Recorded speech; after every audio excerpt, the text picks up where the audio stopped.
کھینچ کے لائے گا اور اللہ سے کہے گا ربی صل اے اللہ اس سے پوچھ لما قتلنی، اس نے مجھے کیوں قتل کیا تھا، اس سے پوچھ اس نے مجھے کیوں مارا تھا، اس سے پوچھ کہ اس نے مجھے قتل کیوں کیا تھا۔ اس کے بعد اللہ کے نبی صلی اللہ علیہ وسلم نے فرمایا یہی آیت وَمَن يَقْتُلْ مُؤْمِنًا مُتَعَمِّدًا فَجَزَاؤُهُ جَهَنَّمُ خَالِدًا فِيهَا وَغَضِبَ اللَّهُ عَلَيْهِ وَلَعَنَهُ وَأَعَدَّ لَهُ عَذَابًا عَظِيمًا۔ یہی آیت پڑھنے کے بعد فرمایا کہ لوگوں، اللہ رب العالمین نے فرمایا کہ وہ اس کے اندر ہمیشہ رہے گا۔ پھر اس آیت کو منسوخ نہیں کیا،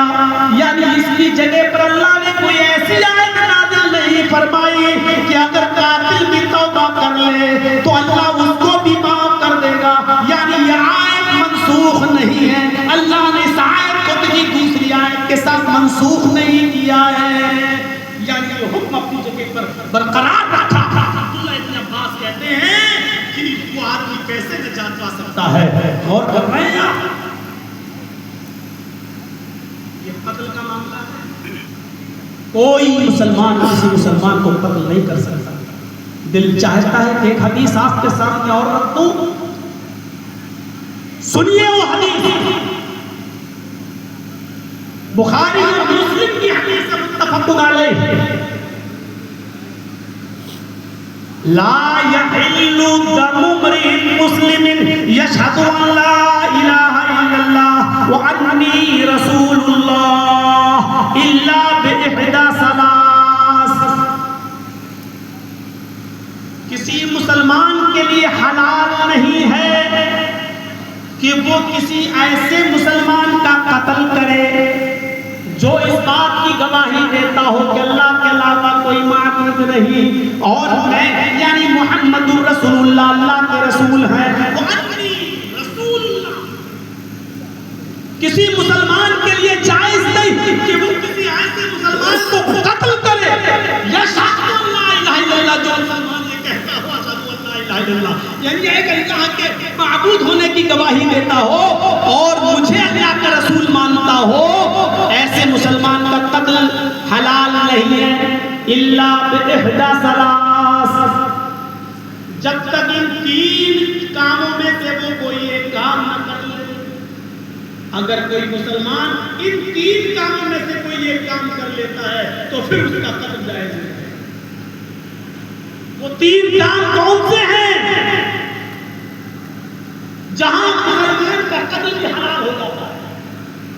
جہاں مسلمان کو قتل کرنا بھی جائز ہو جاتا ہے، لیکن حکومت سزا دے گی جہاں اسلامی حکومت ہوگی، ہم اور آپ نہیں۔ وہ تین کام کون سے ہیں؟ تینوں ضروری نہیں، تینوں میں سے کوئی ایک کام کرنا تو اس کا قتل حلال ہو جاتا ہے۔ آپ نے فرمایا الا باحدى ثلاث، السیب الدانی، کوئی شادی شدہ ہے اور اس نے زنا کر لیا، شادی شدہ مرد یا عورت اور اس نے زنا کر لیا ہے تو پھر اس کا خون حرام ہے۔ غیر شادی شدہ کے لیے تو 100 کوڑے ہیں اور 1 سال کے لیے شہر بدر، اس کو شہر سے باہر نکال دیا جائے گا، لیکن شادی شدہ کے لیے اگر مرد ہے تو ایک میدان میں کھڑا کر کے اس کو پتھروں سے مارا جائے گا، دوڑا دوڑا کر، چاروں طرف لوگ کھڑے ہوں گے، سب کے ہاتھ میں پتھر ہوں گے، اس پر پتھر ماریں گے اور اس وقت تک اس کو پتھروں سے مارا جائے گا جب تک کہ وہ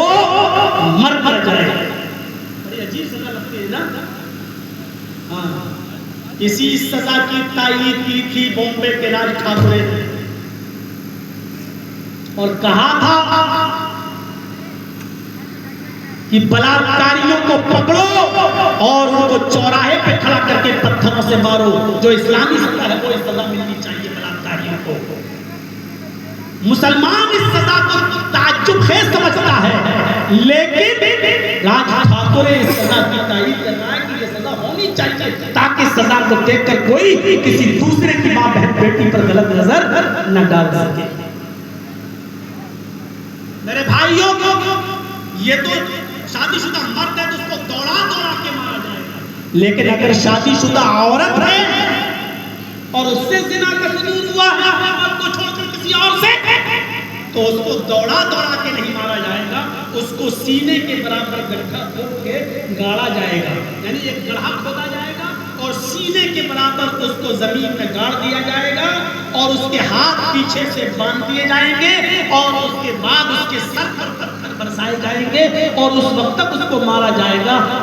جب تک اس کی روح نہ نکل جائے، مر نہ جائے۔ اور کے ساتھ یہ رعایت اس لیے کی گئی ہے کیونکہ بھاگتے وقت اس کی سطر نہ کھل جائے اور مردوں کے سامنے وہ بے حجاب نہ ہو، بے پردہ نہ ہو، اس کا سطر نہ کھلے، اس لیے اس کو سینے کے برابر گاڑنے کا حکم دیا۔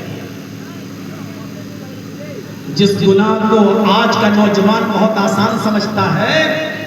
اور چند روپیوں میں حاصل کر لیتا ہے، سوچئے کہ اس کا کتنا بڑا گناہ ہے۔ السیب الزانی، اس مسلمان کا خون حلال ہے اگر شادی شدہ ہو کر وہ زنا کیا ہے تو پہلی چیز، والنفس بالنفس، دوسری چیز اگر اس مسلمان نے کسی کو قتل کیا ہے اور پکڑا گیا ہے تو اس کو بھی قتل کیا جائے، یعنی